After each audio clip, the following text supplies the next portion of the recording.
শুরু হয়ে গেছে পানিহাটি মেলা ও বইমেলা।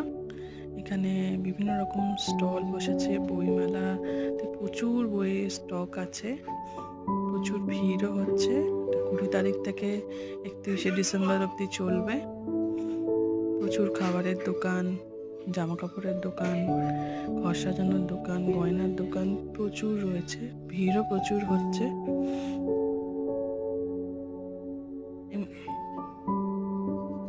টাইম কখন কেটে যাবে বুঝে উঠতে পারবেন না। ভীষণ সুন্দর।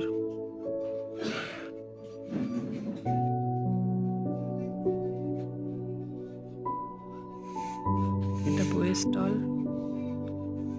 প্রচুর বইয়ের দোকান আছে। দেখুন কত ভিড় হচ্ছে।